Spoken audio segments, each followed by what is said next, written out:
Flashing in my pocket so my pennies should be what they selling is cheap, so I'm buying that this freedom is free. I've been becoming me. See when Jesus taking the lead, with purpose I bleed and rise like going under the heat. Defeat is a never.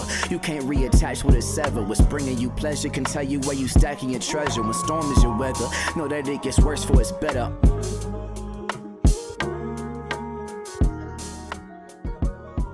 Hello, everybody. Welcome to the Esau McCauley podcast. I'm your host, Esau McCauley. On this podcast, we try to take culture serious. It's a way of thinking about God. Today on the podcast, we have two good friends of mine, Emily McGowin, who's associate professor of theology at Wheaton College and co-pastor of Christ Our Advocate in Wheaton. We also have Timothy Larson, who is the McManus Chair of Christian Thought. He helps people think about Christianity. What could be better than that? Also at Wheaton College. This is the Wheaton Heavy podcast. But today we're going to be talking about Christmas. And because I'm addicted to drafts, maybe because I always wanted to be a general manager in sports, and I take pride in hosting drafts and winning them all. So we've had two drafts on the podcast, and I won both of them. And this time, wait, I'm sorry. There's already a referee. Mike, do you have something to say about this? You did not actually win the Thanksgiving draft. I did on Twitter. On Twitter, I won. But you lost on Facebook and Instagram. Excuse me. Wait a minute. And when we compiled all the votes, you saw Caitlin was the winner. No. I won on Twitter, which is like okay. So when I said I won, it was factually accurate. I didn't say I won all of the drafts. I said I won. That was it. Okay, and First of all, Facebook, I didn't even see. First of all, we won't get into that. But you didn't have the right pictures up, so there were some real issues. There was I want to recount, basically. I'm going to storm the Capitol. No, I shouldn't say that. No insurrections. Okay, I will grant that I lost the last draft. We're going to have another draft. Well, I will regain my title as draft champion. And this draft we're going to have is the favorite Christmas songs. We're going to choose 4 Christmas songs. Mike's going to tell us the rules. Okay, here are the rules. You will each pick 4 songs. 2 of them have to be Christian, religious Christmas songs. So think O Holy Night, O Come Emmanuel. 2 of them have to be secular Christmas songs. So Rocking Around the Christmas Tree, Santa Claus is Coming to Town, whatever you think of. It'll be a snake draft. So we're going to have Timothy go first, and then Emily, and then Esau. And then Esau will get to pick again, back to Emily and to Timothy. And then very importantly, once a song is chosen, no one else can choose that song unless they want to pick a different rendition of it that they would argue is so superior and so different, we should include it. Does that make sense? Yeah. Last question. Why was I third? I feel like once again, because it wasn't drawn out of a hat. I feel like you're sabotaging me on my own podcast. That's okay. You know what? I just want to end the record. I'll go third. I just want it marked in the record that this victory came from behind. Let Tim go first, but I'm going to put it in the record. Go ahead, Tim. You have the first pick. Any song related to Christmas. Let's see what you got. I'm going to do Silent Night. I'm going to go with Gregory Porter off of his new 2024 album, Christmas Wish. Silent Night. I hate to tell you that I wrote an article that I think is coming out in Atlantic where I'm I'm having a critical engagement with Silent Night. So maybe people should read the article and then decide who they're going to vote for. But that's it. I'm going to leave that alone. No more commentary. I'm just going to say it. Read Esau's article and then listen to Gregory Porter. Okay, there we go. Okay, yeah. Emily, your turn. I have to go with Oh Holy Night. It's like all-time favorite. Do I get to say what version? Yeah, sure. I think Mahalia Jackson has the best, ever. Ooh. Oh, my goodness. So you all had the 2 best draft picks. And this is Esau McCauley's sentimental draft. So I'm not going for victory. I'm going for the feelings. Uh-huh. My favorite Christmas hymn is O Little Town of Bethlehem. Okay. And it's because the one line that I probably quote in nearly every Christmas sermon, all the hopes and fears of all the years are met in thee tonight. Mm-hmm. And every time I hear that line, I feel the feelings because it articulates to me something about that's it. All the hopes, all the fears of all the years met in thee tonight. So anyways, O Little Town of Bethlehem. I know I'm not going to win, but it means a lot to me. Do I get to go again? You get to go again. Yeah, so once again, I'm completely off the beaten path on this one. And I'm not even sure this completely counts as a Christmas hymn, but I think it works. Of the Father's love begotten. Have you heard that one? Mm-hmm.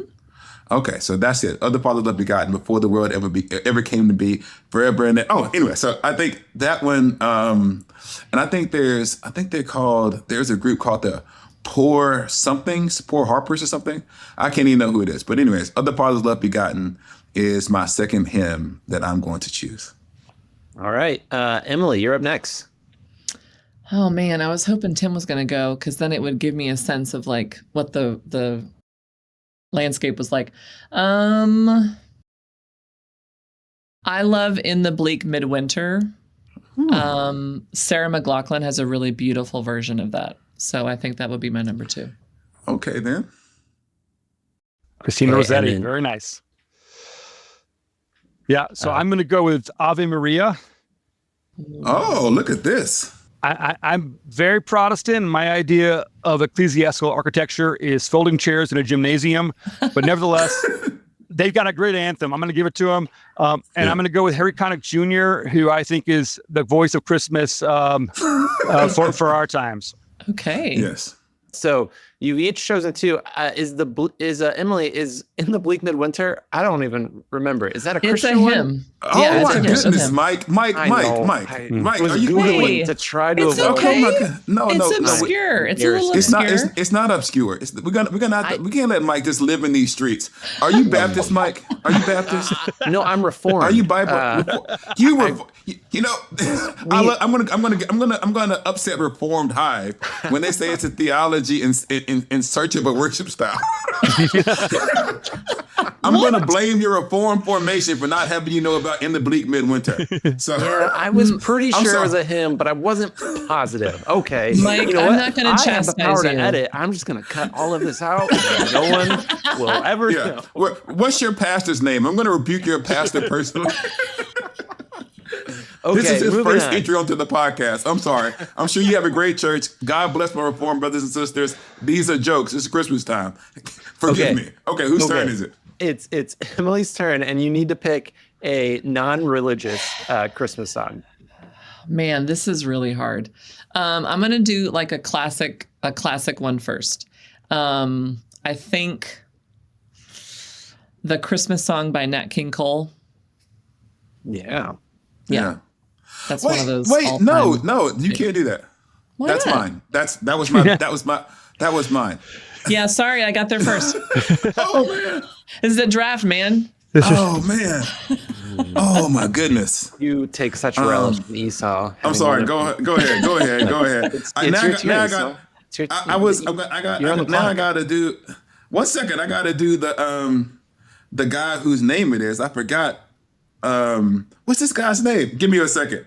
Here it goes. I'm gonna win the draft anyway because I didn't want to have to do this because the black internet is going to rise up and rescue me because I can't believe I let the Christmas song go. So I have to apologize by coming back in to win. We're going to do This Christmas by Donny Hathaway. Okay. And if you know what song that is, it's literally the best Christmas song ever written, and it's not even a debate. So This Christmas by Donny Hathaway. Okay, and then Mike, you got one have more. you heard it? Have you heard it, Mike? Have you heard it? Can you sing it for me? No, but I want you to Google it during the podcast. I would like I want you you to to come sing back it. and apologize. Okay, I respect Donnie too much to do that. Okay. Wait, you it's got one Tim's more, turn? Esau. No, you got Oh, I one got more. one more. Oh, that's easy. That's easy. It's So I your just last can't. Don't listen. I was playing. I was messing around because I let them have the lead. But I'm going to come in. We're going to do the Temptations version of Silent Night, which is sufficiently distinctive. no. Listen, no. If you've not heard Esau, it, it's not silent. You already it's not have Silent two Night. religious Christmas songs. No, it's not completely religious. Trust me, if you've not heard Silent Night by the Temptations, you just don't know. Listen to it during the rest of the podcast, and I'm telling you, it's not Silent Night. I don't know what that song is, but it ain't Silent Night. Trust me. All right, it's your podcast. Trust me. So I No, guess listen. we'll let it go. When we go mute, I want you to go to the next room. I will carry on the conversation. I want you to Google Silent Night by the Temptations and come back to me and tell me if it's too religious. Because I don't know what they're singing about, There's chestnuts. I mean, everybody shows up in that Saturday night. Santa Claus is in there. It's great. So don't worry about it. It's fine. Okay. All right. Back to Temptation Emily. Saturday night. Your turn. I get to go again? Yes. This is your last one. Non-religious. Okay. Oh man, this is really hard. While you're thinking, I'm just going to say this is now our third draft, and we have brilliant academics on, and it amuses me to no end that none of you understand the concept of a draft. Every time you do it, everyone's confused. I don't get how any of this works. You just tell me what to do and I'll do it. Yeah. I have to do My Favorite Things by Leslie Odom Jr. This is a newer one. It's not one I would have picked before, but his Christmas albums slap. And I love that song. So okay. All right. And now are we done? Or just that one? No, I got two. I got two secular songs. I messed up. He should have picked a second one last time. I got distracted by my Who embarrassment. doesn't know what a draft is all about now? I know. There we go. Look at this. I now have two cuts to make. Okay, Tim, what do we have? I'm going to go right in the zone and do Have Yourself a Merry Little Christmas with Judy Garland. Ooh, that's a good one. Go ahead. Cry if you want to. And then I'm going to go with Silver Bells, which I love. And I think I'll go with Johnny Mathis since I saw him in concert last Christmas season. And he's still the only one from that great generation who's still performing. So Johnny Mathis, Silver Bells. All right. So, do you want to do the review or before we jump in? Yeah, go ahead. All right. So, Tim, you have Silent Night, Ave Maria, Have Yourself a Merry Little Christmas, and Silver Bells. Emily has Oh Holy Night, In the Bleak Midwinter, The Christmas Song, and My Favorite Things. And Esau has Oh Little Town of Bethlehem, Of the Father's Love Begotten, This Christmas, and Silent Night by The Temptations, which apparently... And don't forget Donny Hathaway for This Christmas. Don't forget well, if we're doing performers, then I think all of us should get to list our performers. Well, that was saying too much. We'll put it in the poll. Actually, we probably won't. There's not going to be room. So you all need to rewind. Listeners, write it out for yourself. Okay. So believe it or not, we did not bring you all on the podcast to talk a little bit about, just to talk about music. We actually want to talk about your book. So can you give us the names of your two Christmas books? What are they, Tim and Emily? Mine is 12 Classic Christmas Stories, A Feast of Yuletide Tales. There we go. And Emily, hers is creatively titled? Christmas. There we go. The subtitle is The Season of Life and Light. There we go. So I wanted to ask you the first question. This is very basic. Who, because these are books for, I think, different audiences. So we'll start with Tim. Tim, who is your book for and why did you write it? So my dream, which is I'm getting enough feedback now to think it actually wasn't a kind of like a crazy dream, it might be working, is that it would be for reading aloud, especially with families. So the book is written for a kind of communal experience. And I definitely want to pull in children, but I want teenagers and adults to also enjoy what they're hearing and to have fun things. I think I did it because my father read aloud to us Christmas stories when I was young. He died a few years ago, and Christmas meant a lot to him. And I think it was a way of kind of thinking about him and his life and his mark on my life. Now, did you choose the 12 stories for the 12 days of Christmas? Or were just 12 the number that worked for you? So yeah, we did 12 as the nod towards the 12 days of Christmas. And the last story is The Gift of the Magi by O. Henry. And of course, the 12th day of Christmas is about the Magi, Epiphany. And so there is a little nod to the 12 days of Christmas in the layout as well. Yeah. So how did you decide which 12 stories to choose? Yeah, so I read stacks and stacks of stories. There are lots of great stories that I didn't include. I wanted to have a variety pack, as I said, so I kind of chose like, okay, we got a story that kind of is focused on a girl. Now we need the story focused on a boy. Now we need the story that's more of an adventure. Now we need one that's more of a romance, that kind of thing. And I wanted to have great authors, so I kind of loaded it up with people that hopefully people know and love: Louisa May Alcott, Willa Cather, G.K. Chesterton, Charles Dickens, that kind of thing. So did you read Christmas? I'm sorry, Emily, I'm not going to ignore you, but Okay. did you read Christmas? Did you read these were any of those ones that are a part of your childhood that you said, I'm going to include these in the book, or all of these discoveries for you? Yeah, no, some of them my father read aloud to me, and loads of them my wife Jane, bless her, read aloud to me as a kind of like trial run for this book. So we had a fun time doing that. Did you have chestnuts roasting on an open fire? We did have an open as fire. Your family. Sorry, this is my first. I have a bunch of questions listed. What's a chestnut? Like, I don't know. You guys wrote Christmas books. What is a chestnut roasting on an open fire? Can any one of you answer this? Matter of fact, Emily, you chose the Christmas song by Nat King Cole as one of your. So it's my first hard-hitting question to you, Emily. What is a chestnut roasting upon an open fire? Because I've never actually roasted. It's not complicated, Esau. It's chestnuts or nuts. They're just regular nuts. Can I go get them? Like, where do I get a chestnut? Yeah, I mean, they're not as regular as like pecans or something this time of year, but you can get chestnuts. I've put them in like turkey stuffing before. Oh, you can eat them? Yes. I thought they were like, I don't know, like the nuts that you would find outside and you just roast. So you roasted chestnuts to eat them? Yeah. So have you roasted chestnuts on an open fire and eaten them with your family? I have not. Have you, Tim? You know what? I'm going to do have. that. Okay. You know what? Yeah.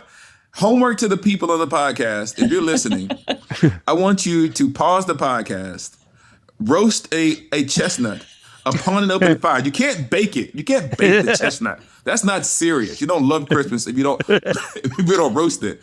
But I want you to roast the chestnut upon an open fire and then post in the comments to see if it's any good. But anyways, Emily, I kind of know how you ended up writing the Christmas book because I cited it.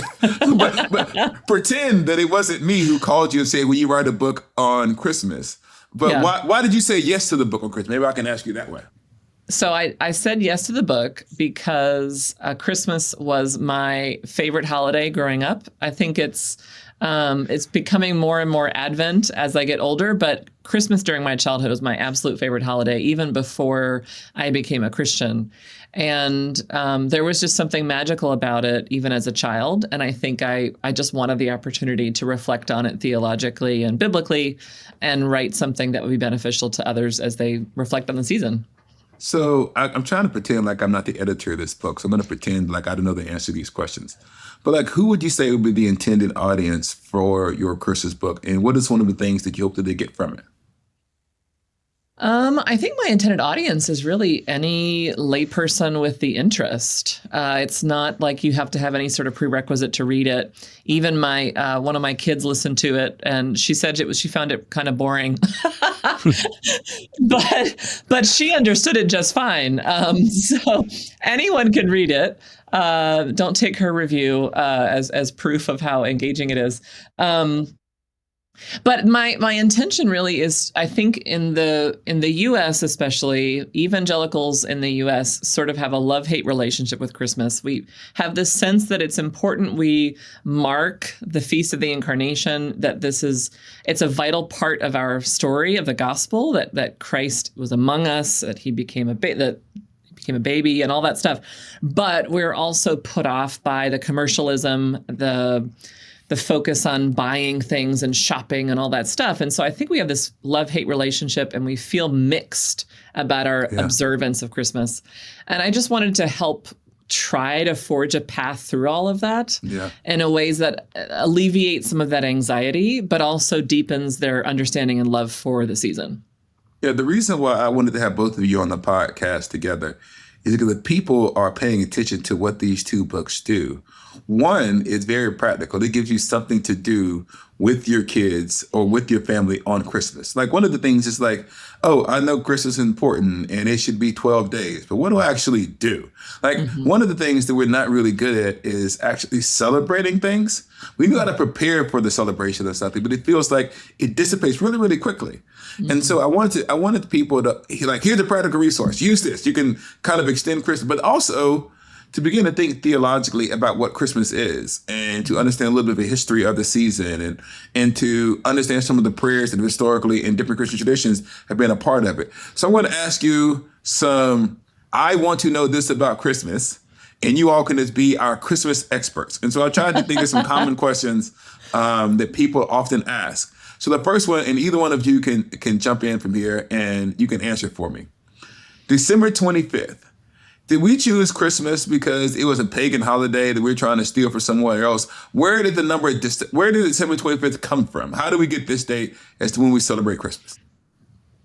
Okay, I will go with that one. So in the old calendar, the Julian calendar, it is the winter solstice. It was chosen not because that's a pagan holiday. It's a natural phenomenon. It belongs to what God created. But what it means theologically is, so the winter solstice is when the day of maximum darkness is finally past, and where for every day forward has more light. And so theologically, it was chosen to say the light has come into the darkness, and the darkness cannot overcome it. Oh, look at that. Emily, do you have an alternative take? No, I think that's a really beautiful way to sum it up. I mean, there's a whole lot more to the story of like why people contested the date and speculation about why the early church may have chosen that date to begin with. It has to do with the way that they thought about conception and birth and death and stuff like that. Yeah. But like the larger point is, Tim's absolutely right. The Christians did not choose the day because it was pagan. That's not what Christians at that time were doing anyway. That came later in church history. So it developed first, and then the tradition developed first, and then Christians said, oh, look at the theological meaning here. Now the light has come and a new age is dawning. So I'm going to tell you, I was hoping one of you would give my, what I've been told and my favorite Christmas take. So if it's not true, you're going to have to just make it true because you're the scholars in this regard. 'Cause I'm the Bible guy and this ain't in the Bible. So I can ask the theologians and you all can affirm me. I was told that it developed from the celebration of the feast of the Annunciation. That in March 25th, that's when it's the 25th, right? The March 25th is a celebration of like Jesus' conception. So then you move 9 months from March, then you get December, and that it was from the feast of the Annunciation to Christmas. And because us Protestants kind of over time lost track of Mary, that we kind of lost track of those connections. Is that true, Emily? Please tell me it's true, because I said it to a whole congregation of people one time.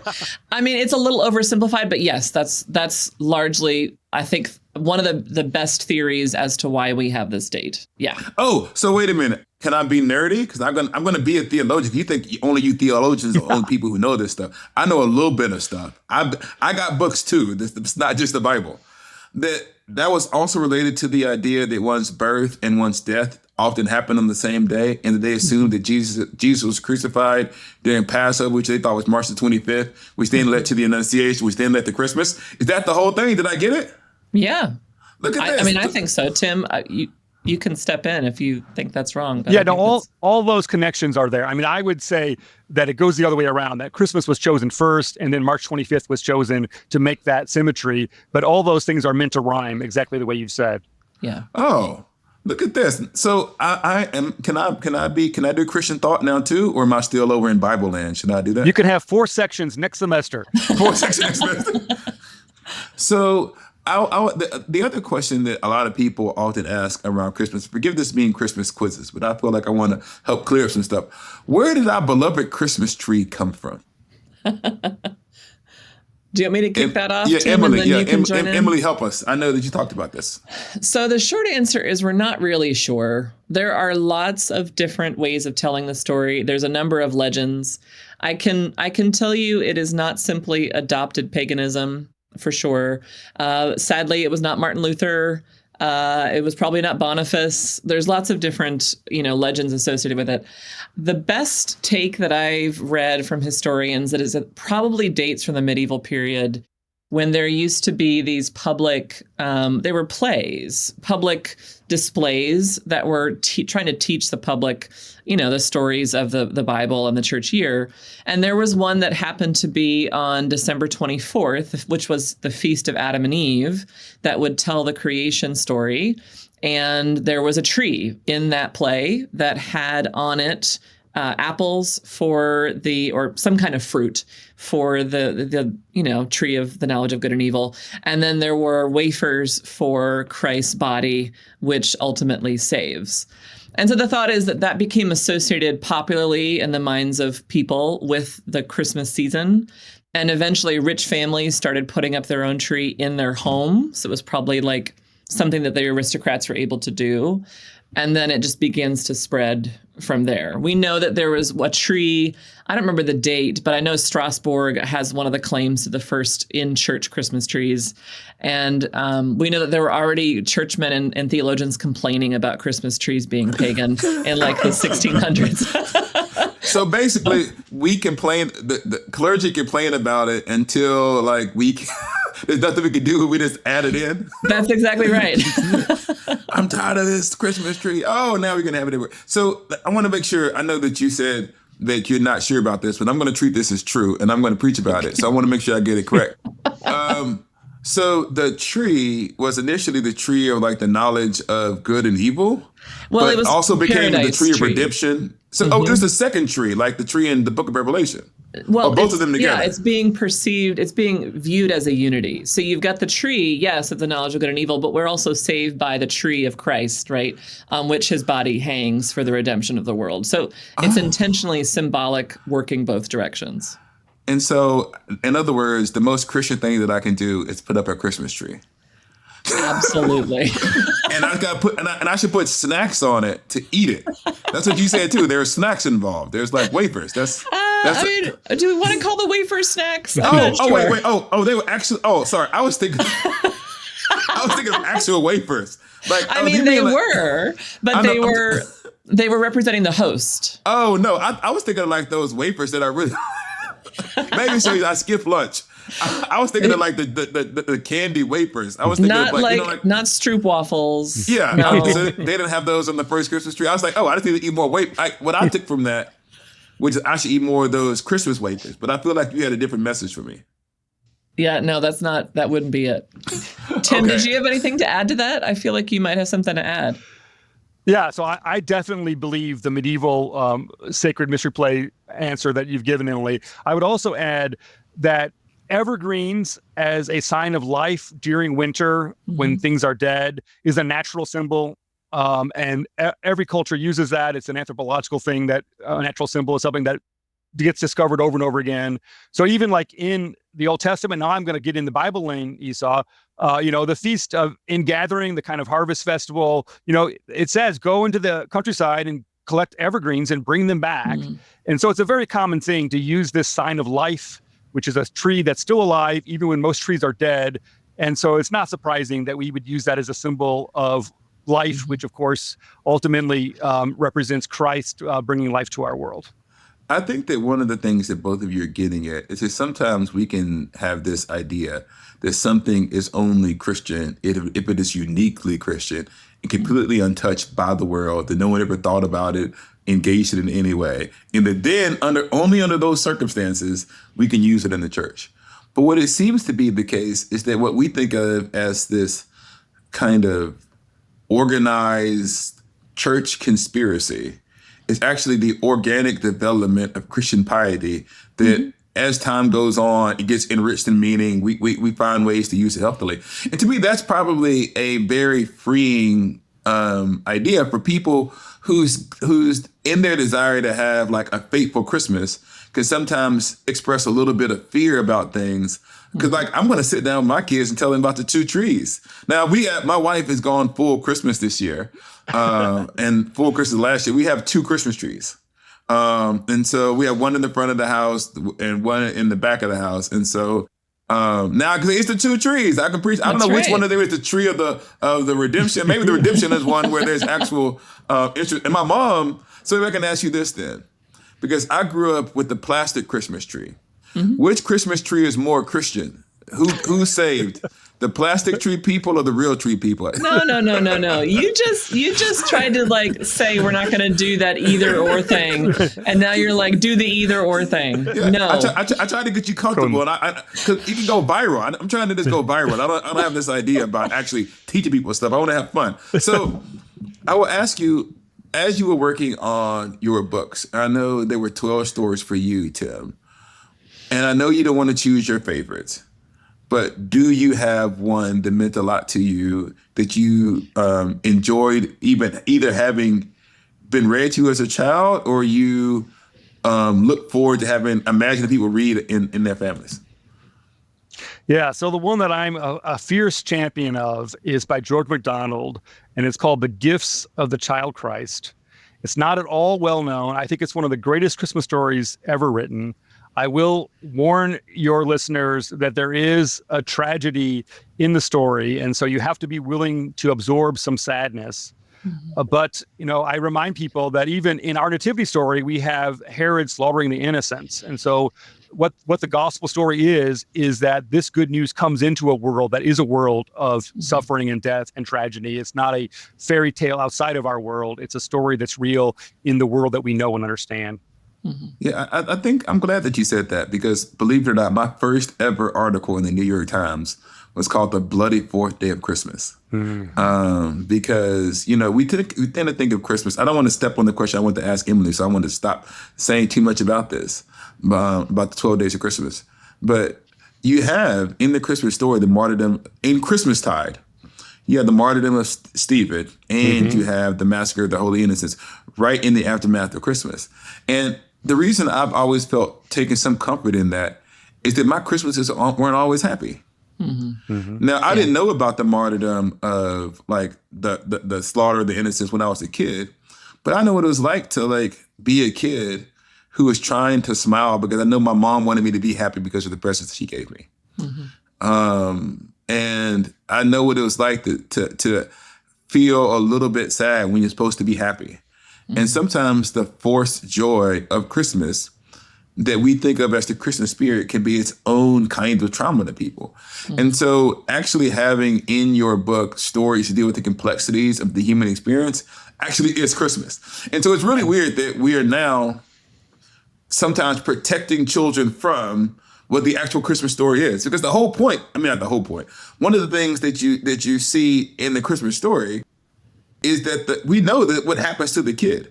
And I don't know if this is actually true, but they say that in most images of the nativity in the iconography, there was always a cross somewhere so that you can kind of see that. So Emily, speaking about that, as you wrote your book on the 12 days of Christmas, was there like a particular prayer or an element of the 12 days that meant a lot to you in writing and thinking about it? Yeah, it's interesting. You definitely did kind of steal my thunder. I'm sorry, I couldn't help it. Innocence thing. That's okay. I knew it. That's why I couldn't help it. I apologize, Emily. No, you but can say more about it. Yeah. No, that's absolutely. I thought it was crucial to have that addressed. That this is not an ethereal, abstract discussion. That this is God come to earth and the nitty gritty and the pain and sorrow of our everyday life. And I think Christians have to recognize that it's joy and sorrow simultaneously. We don't have to pick, and we can say it's both. I feel like that's often what a lot of folks feel during the Christmas season is, there's the joy, the parts that are fun, and you're giving gifts or you're seeing family, that sort of stuff is joyful, but it can also have this tinge of sorrow, even if there's no major tragedy happening. Yeah. There's things that don't go as you planned. There's people that aren't there whose absence you dearly miss. There's tragedy in the world. And so you know that this is just a brief moment of respite from what is largely a difficult, human life is difficult. And so it's a feast in the midst of what can sometimes feel like a wilderness. And we need to acknowledge that. Now, there are 12 days of Christmas. And I know that this is one of the hardest things for us to get our head around because we're so used to having one-day celebrations. I was thinking about this when I was talking to some students about something, because a lot of times our students have these goals. I want to get a job. I want to get married. And they have in their mind the event, but not the actual life. And I'm not saying that everybody's marriage is a disappointment. I'm not saying about that at all. I'm not talking about that. Let me put the marriage stuff to the side. But one of the things that you find out is that when you finally accomplish this thing, there is this sense that you can't hold on to that moment and life quickly interrupts. And it's hard to actually sit and linger in something approaching celebration. So how do I think about Christmas after I have opened up all of my presents and eaten all the cake And I think now the NFL has come to Christmas too. So there's going to be NFL football games and maybe some basketball games for the people who watch sports. What do I do on the 26th? Like, how do I actually celebrate Christmas for 12 whole days? Well, first you're going to read one of Tim's stories every night. For sure. For sure. And then you're going to look at the appendix of Emily's book, which is going to give you the theme for every day of the 12 days. It's going to give you scriptural passages to read on those days. And at least for some of those days, it's going to give you a prayer to pray. That's true. Now, do you force this sounds weird to put it this way. Do you, because like the Christmas music started like at Halloween. In your house, do you all keep listening to Christmas music through the 12 days of Christmas? Oh, yes. Yeah, I do, certainly. Yeah, and I mean, what you're getting at, Esau, is like it's so ironic because like we're so rebellious that when the church tells us to party for 12 days, we can't do it. We can't do it. We're like we start in on January 1st with like diets and resolutions and stuff, and the church is like, no, the party's not over yet. You've still got 6 more days, and we're like, nope, that's wrong, can't do it. And so like it is. And of course, the secret of it is if you also have fasting as part of your year, then you know how to feast when it's feast time because you know how to fast when it's fast time. Yeah. Now, I think I know the answer to this question, but the end of Christmastide is the Feast of the Magi. Is it just random that it ended up on January the 6th and we ended up with 12 days of Christmas? Like, how do we end up with this magical 12 number? Why do we have 12 versus 14 versus, Lent is 40? Like, why are there 12 days of Christmas? Do you want to come back to that, Tim, since you were talking about dating? Yeah, sure. So, I'll do another biblical thing, Esau. You play back. But if you read Esther 9, it tells you how the Feast of Purim is set up. And it basically, to me, I'm reading the text and it's like, there was a kind of a disagreement about which day it should be. And our decision, is that you should feast on both days. We're going to solve this problem. So there is a big back and forth in the early church between January 6th and December 25th. And I think the kind of like magisterial wisdom of the church is like, just take the whole thing, okay? Take the whole thing. Start at 25, keep going, and everybody's happy. Now, it is the case, Emily, I think that in like some Eastern churches, they celebrate Christmas as January the 6th. That's right. Yeah. And Christmas so do they do the presents? They do presents and everything too on January the 6th? Same traditions, just a different day? That's my experience, at least anecdotally, with my Orthodox friends. They're going to do similar traditions, but it's going to be on a different day. So if somebody wanted to be like a global Christian for ecumenism's sake, like they could get presents on the 25th or the 6th. They could do both, right? Or I have had one child suggest that we do little presents every day of Christmastide. The other siblings didn't go along with that plan. Oh no, that's not no. So maybe you don't understand. Every now and then, I think of my entire audience, but I also know my wife listens to this podcast, and I'm just hoping that she just randomly gets me a present on January the 6th. That was my goal. Yeah, I don't know if I can help you with that one. I try to sometimes use my theologians for my own agenda, which is probably not that. That's probably not great. Also, you could celebrate Christmas in Chicago and then just fly to Greece and do the whole thing over again. That's true. There we go. That sounds great. I think that what you both have tried to do in your books, and this is to be serious, is that you've given us resources to, like I said, slow down, sit, and ponder. And as the people who are listening to this podcast, it is actually a couple of days after Christmas. And they might be in this context where they said, oh, I've started to put my stuff up. I started to go on to the next thing. What I want to say to you is there are tons of resources, including these 2 books that help you to actually experience the season. And so I do hope that we spend these 12 days pondering the glory of what Christ has done for us. One of the things that I wrote, and we're going to end on a fun question. One of the things that I wrote in that article, hopefully it comes out, is that, and this relates to Silent Night. One thing that Silent Night gets correct is that Jesus doesn't actually speak. He might cry, which is kind of implied in Silent Night that he doesn't cry, but I think he might actually cry. But what he doesn't do is actually utter words. Like, God does not explain in the nativity story the fact of the, like, he doesn't say, I'm the second person of the Trinity. What you actually see is a divine act. What you have to do is actually look at the child and ponder, what does it actually mean for a God who's all powerful to become a child? And the sermon is the story, right? He has something like Paul in Romans. He's kind of going off on like explaining and explicating the glories of the gospel. But what God actually does on Christmas is say, behold the child. And I think that what both of your books in their own way do is just give us the time to behold the child and to behold the story. So I hope that you all get to do that. Now, we're going to end with this. We have all of the religious stuff, but it's okay if like the movies that you all are going to mention are decidedly pious. But it's also okay if they're just fun Christmas movies. So I know some people who might listen have already watched their Christmas movies, but we're going to say in the same way that you can keep celebrating Christmas by doing all of this stuff, keep the Christmas movies going. So I told you, each of you, I wanted you to say, what is your favorite Christmas movies? You can choose more than one. We will start with our endowed chair, Timothy Larson, and say, what are your favorite Christmas movies? I think the greatest Christmas movie that most people don't know of is called The Bishop's Wife. It's from the 1940s with Cary Grant. And equally good is the remake called The Preacher's Wife, which has Denzel Washington and Whitney Houston. So I say watch them both. So you just stole my movie. Thanks a lot. I'm so glad you said that, Tim. That was on my list if you didn't say it. Yeah. Okay. Who do you have? Mine, every year, my family has to sit with me as I watch It's a Wonderful Life. Yes. Yeah. I didn't get it when I was little. Like, I just didn't get it at all. And then I reached a certain age. It was somewhere in my 30s that movie suddenly made sense to me. And now I watch it every year. I have to. Yeah.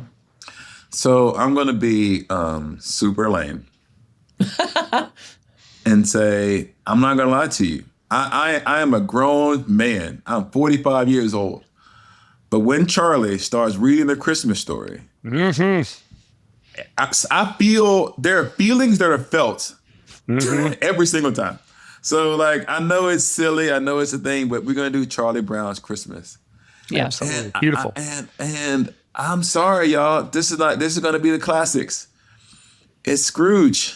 It's a Christmas Carol.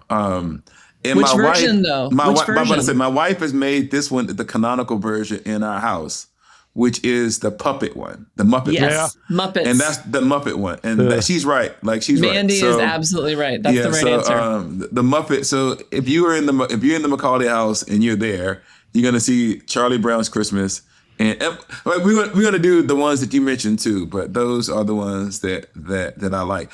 Is there anything that didn't get mentioned that we feel like we want to give to the people?